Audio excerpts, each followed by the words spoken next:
What's up guys, Joey Salad. Pranking was a major staple on YouTube for a time, about a decade ago. You seemingly couldn't get away from them. Mo and Ethan, Josh Paler Lynn, Roman Atwood. These are all names synonymous with pranking on YouTube, and at one time were the biggest names on the platform. So where did they go? Channels surpassing 1 million, 4 million, and even 10 million views are now inactive or deleted completely. People that were making their livings on their YouTube prank channels alone are gone. Today we'll be taking a look at these channels and their prankster owners, and we'll answer the question, where did all the YouTube pranksters go? First up, we have SoFlo Antonio. This is the smallest channel on the list, but it still boasts a respectable 564,000 subs. He hasn't uploaded a single video since 2019. With a channel of this size, and some videos reaching hundreds of thousands of views, why would Antonio just walk away? Hey guys, it's SoFlo, and Antonio gathered his fair share of controversy during his time on YouTube. Fellow YouTuber Lewis Spears uploaded a criticism video all the way back in 2015. Nah, you know what? That is the shittest thing I've ever seen in my life. That is it, man. I'm reviewing it. That called out several things wrong with Antonio's channel, including, but not limited to, stealing content. SoFlo pranks and SoFlo comedy are just full of videos that he's downloaded from other YouTubers and re-uploaded to make money. Overly clickbait/sexualized titles, creepy and borderline illegal interactions with the women he was trying to prank, and more. One of the most egregious instances of Antonio taking things a bit too far was in a now deleted video that showed him pranking people appearing to drug women's drinks.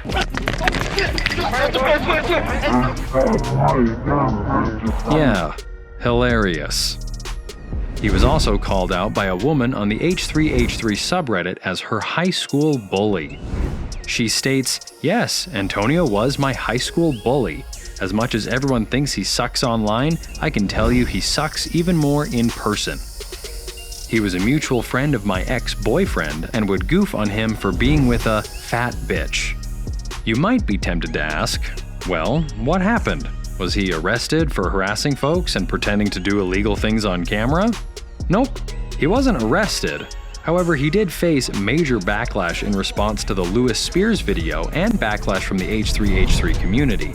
In 2016, YouTube took down one of his channels. Additionally, Antonio himself took down over 400 prank videos. While he remains intermittently active on his Twitter by retweeting Elon Musk, he hasn't uploaded a video to his channel since 2019. So long, Antonio.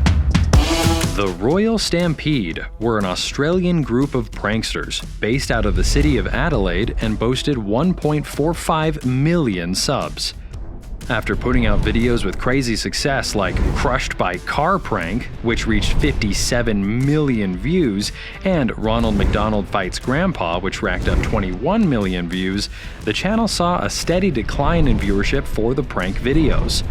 They made a conscious effort to transition more to public skits and away from prank videos, and said as much in this 2017 interview with YouTuber Film Grit. Yeah, you got it. We're trying to transition into a lot more things like being characters in public or doing a certain thing in public that people can view from the outside. I think pranks aren't, so saturated. completely dying. The views are dropping when it comes to prank videos, so we're finding different ways to sort of entertain our audiences. Oh my god, you are so hot. You are so hot. Dude, do you want me to take some clothes off?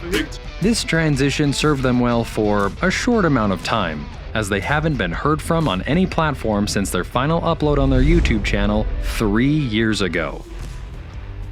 Mo and Ethan were a prank duo that racked up an impressive 2.76 million subs on their channel. They first joined the platform in March of 2014 and amassed a lifetime total view count of 440 million since then. With videos like Extreme Sitting on People Prank, Girls Edition, Asking Strangers for Food versus Asking the Homeless for Food, Social Experiment, and The Homeless Man versus Homeless Child, Social Experiment, all racking up over 50 million views each. The pair seemed unstoppable. They were even featured as guests on an episode of the H3H3 podcast at the height of their fame in 2018, where they were certainly dressed to impress. With all of this success, why did they just seem to disappear? Aside from appearing in a movie trailer for a film named Raw Theory in January 2022, no news has been heard from Ethan or Mo. But there's really something to be said for this trailer. Pure magic. Maybe the heyday of their success can best be summed up from this tweet from Mo. 2012 to 2014 was the golden era of pranks. 2022 moving forward is Bet you, Autumn Town you. It's the next big thing. Whatever the hell that means. Up next, we have controversial prankster Joey Salads. Mr. Salads first rose to fame with his viral video, Child Abduction Social Experiment. In this 2015 video, he would go up to mothers at the park and talk to the mothers of children at the park. He would ask if it was okay with them if he, as the title implied, tried to abduct their children. So if I go over to your kid right now, will he or she talk to me or run away? Obviously, he wasn't actually abducting them, but the video was a real eye-opening experience for not only the mothers in the video, but the audience as well. We may teach our children stranger danger, but it might not be enough. This controversial but poignant piece of content led to 14 million views and kickstarted Joey's channel big time, leading to a career total of 2.86 million subscribers and 553 million lifetime views. As the channel grew, Joey's content began to take on a more political slant, with videos such as Trump supporter harassed walking around New York City, Social Experiment, attacked and robbed at Trump rally, Prank Gone Wrong, Nazi at Trump rally, Social Experiment, Are Trump supporters Nazis? Not Charlottesville. While these controversial topics may have been good for some quick controversial clickbait, this type of content was not good for the overall well-being of the channel. His videos continued down this path, with some taking on racial tensions in the United States. With one video, Trump car destroyed in black neighborhood, Social Experiment, facing a lot of backlash. In this video, he took a car adorned with Trump bumper stickers and decals to a black neighborhood and left it, only for it to be destroyed a short while later. However, things were not quite as they appeared. Ethan of the H3 podcast broke down evidence that showed that the men that destroyed the car were most likely in on it. Ding dong! Is that Joey Salads standing in front of the same car with all these black hooligans? It was pretty hard for Joey to overcome the critiques of staging videos, as well as his heavily politically influenced content, and due to this, he stepped away from making videos on YouTube. He instead decided to switch over to developing his own political podcast. He was using Twitter to grow the audience for said podcast. That was until his Twitter was banned in 2020 for repeated violations of our platform manipulation and spam policy. That's one way to get your salad tossed.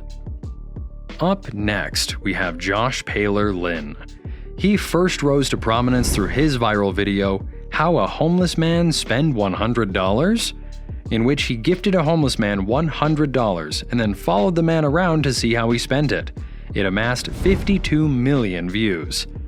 He didn't have to go far to see how he spent it, as the man immediately went to the closest liquor store and loaded up. A sad story, yes, but could it also be fake? According to a comment left on the video by YouTube user Tagan Kadalim, he alleges that the video was staged, stating, "I was there. Saw these guys at the liquor store. The homeless guy was in Josh's car. They drove him there. They didn't follow him." This comment led to several news organizations investigating the matter and turning up some interesting evidence, including an interview with the man's brother. Josh and Kenny, the homeless man in the video, went on to the news and gave their own response, completely denying that the event was staged. There's a couple people right now that have been false accusation? Yes, it's false and it's malicious and it's just really character assassination. And one of them happens to be my own brother. The two went on to continue working together, and Josh did what he could to help Kenny, reuniting him with his estranged father, and even going as far as getting him set up with a bank account. One he would need to house an amount of $140,000 from a fundraiser Josh had started for him. However, this was not the end of the story. This led to a lot of backlash from the online community calling for Josh to give the money back to Kenny's family. All the while, Josh was maintaining his innocence in the situation. YouTuber J-Law reached out directly to the cameraman of Josh Paler-Lynn and got a thoughtful response that covered where the missing money went. Namely, fees to Indiegogo, the money they fronted for Kenny to have a place to stay, as well as the money they fronted for a rehab stay for Kenny. Despite this sad story, Josh went on to make videos on YouTube until his final video was uploaded on YouTube about 3 years ago. A part of the mass exodus of prank YouTubers leaving the platform due to demonetization and content strikes. Today, he is still making content, but mainly through his Instagram reels and posts. Prank Invasion, a successful channel with 4 million subscribers, run by a man known as Chris Monroe. A prank channel which focused on some more salacious social experiments, with them mainly consisting of different videos of Chris making out with various women in all manner of settings, including the beach, the street, and even Target. Over time, the fakeness of the channel became more than apparent. Prank Invasion became a parody of itself, with more and more people coming out to criticize the channel, including H3 Productions, Critical, and more. The gradual downtrend continued until this tweet in December of 2018, which simply read, "Demonetization is a MF." With YouTube's stricter content rules catching up with the risque nature of the channel, Chris seemingly had no place to turn. Until he did something pretty wild. In one final death throw of his channel, he uploaded a video simply titled, "Kissing Prank Kissing My Actual Sister." In case you were confused as to the content of the video, let this clip clear it up for you. I'm gonna try to kiss my sisters. In case you're a normal human being and might have been grossed out by this, don't worry. Chris was quick to put any doubts quickly to rest with this comment. So everyone knows she's actually my half-sister. I have 2 half-sisters and I have 1 full sister. So she's here and I'm gonna try to... The video played out exactly as you would have imagined, but it garnered more controversy, as is to be expected with the nature of Prank Invasion's videos, with many people calling it out for being fake. That's it. But that doesn't prove anything. You know why? Because in their minds, since they're not familiar with him, they go, why would anyone lie about making out with their own sister? Well, what we know about Chris is that exactly he would lie about that. Shortly thereafter, Chris tweeted the following on Twitter. "Thank you for everything. It was a fun journey. One thing is for certain, whether you loved me or hated me, when you're 90 years old rocking in your rocking chair, you will still remember exactly who Prank Invasion was, or who Chris is, whatever my name is." This was quickly followed by the deletion of the Prank Invasion channel, the only evidence of which are re-uploads that can be found around YouTube. As Chris rode off into the sunset, he seemingly disappeared by choice, as opposed to others on this list that fade from fame due to a lack of relevance. Kobe Person rose to fame with the tantalizing video, "Girl Walks Around NYC in Painted-On Jeans," in November of 2014. This magnificent piece of media garnered 77 million views. The channel grew and grew, reaching heights with videos like picking up Uber riders in a Lamborghini Aventador, which garnered 61 million views, and picking up Uber riders in a McLaren 650S, featuring Tory Lanez, which garnered 12 million views. But his channel, much like the others we've covered, came with some controversy.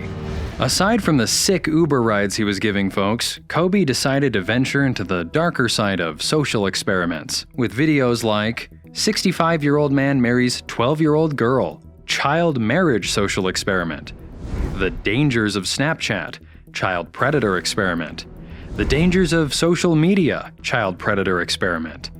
While it can be argued that these videos contributed to some sort of discourse on how children are mistreated in various ways around the world, They really come off as just exploitative and gross for the sake of views. Michaela, are you crazy?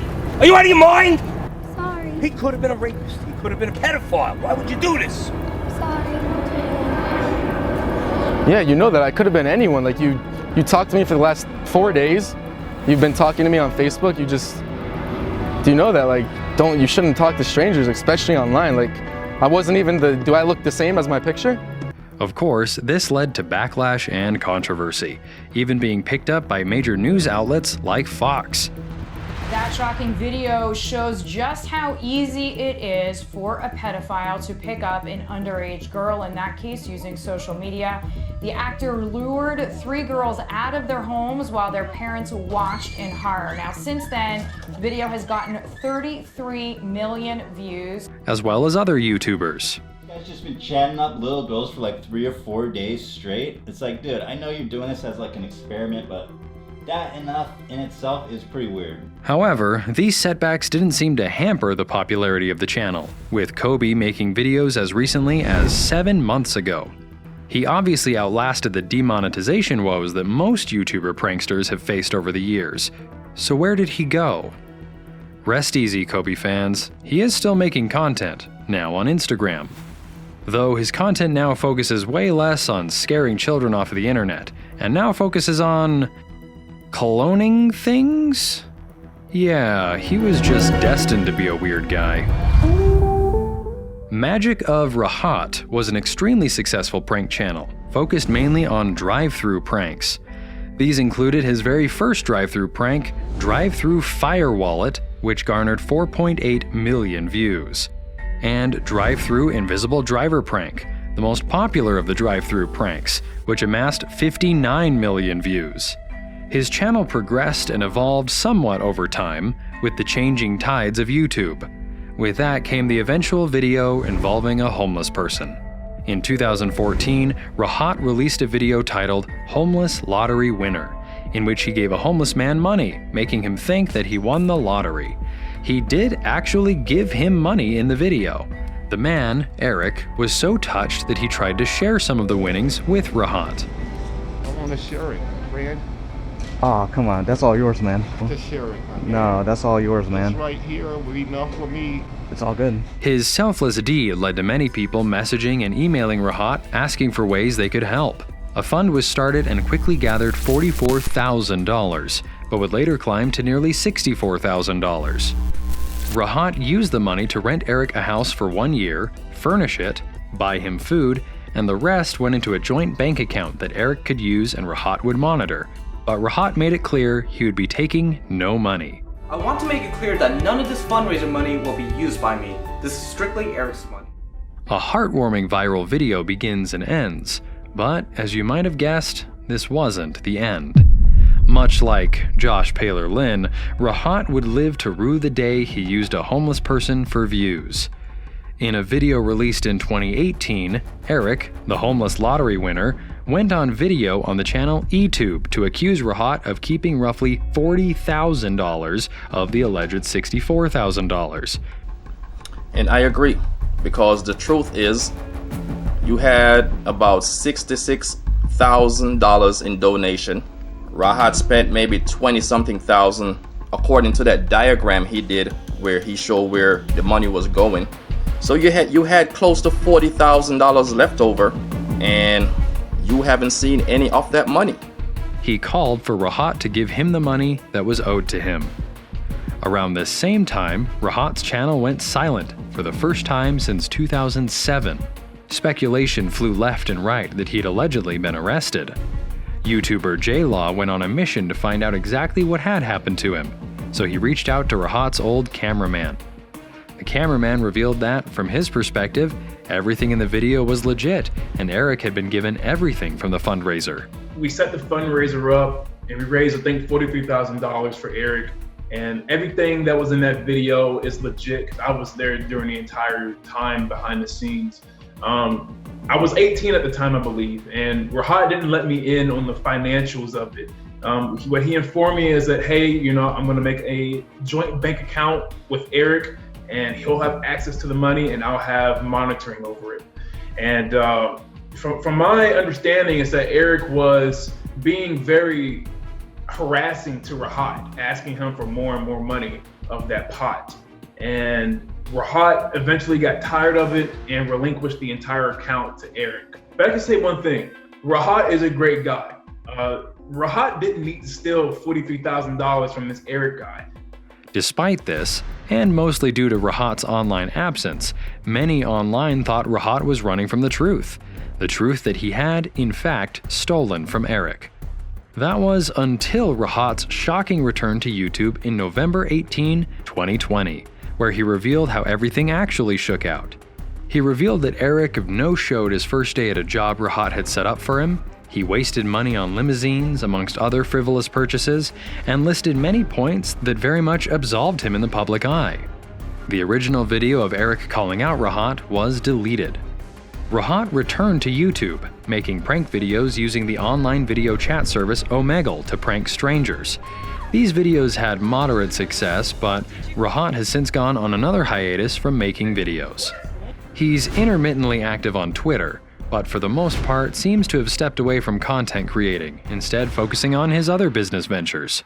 This goes to show that while it may seem good to help others, you should also always be careful about who you let close to you.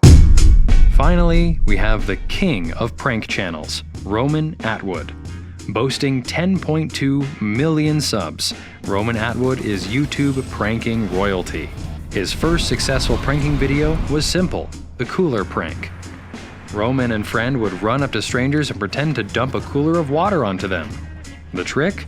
The cooler was empty. No harm, no foul. Fun, good-natured pranking here. He went on to gain popularity through more risque and edgy pranks like epic spray paint prank on cops and blowing girls' clothes off prank. This culminated with a video titled Blowing Up My Kid Prank, which set records with how fast views shot up, culminating in 49 million views. That's impressive by today's standards, but for 2015, it was groundbreaking. Surely it took his wife a while to get over this one. It's not funny. I know. That is not funny. It's kind of funny. Oh no! I'm sorry. You don't touch me. I'm done. I'm done, honey. I can't. There's Kane right there. I cannot do it. There's Kane. Fortunately, unlike the other pranksters in this video, Roman wasn't canceled or accused of any misconduct. He instead chose to voluntarily step away from pranking. Reasons cited include the niche of pranking becoming oversaturated, wanting to move from LA due to the fame, and wanting to document his life and family as a main form of content, which is what he does today. You can follow the adventures of Roman and his family on the vlog channel, aptly named Roman Atwood Vlogs. There you have it, the most famous YouTube pranksters and what happened to them. Were you a fan of the pranking trend on YouTube, or did you hate it? Leave a comment down below and let us know your thoughts. Thanks for watching.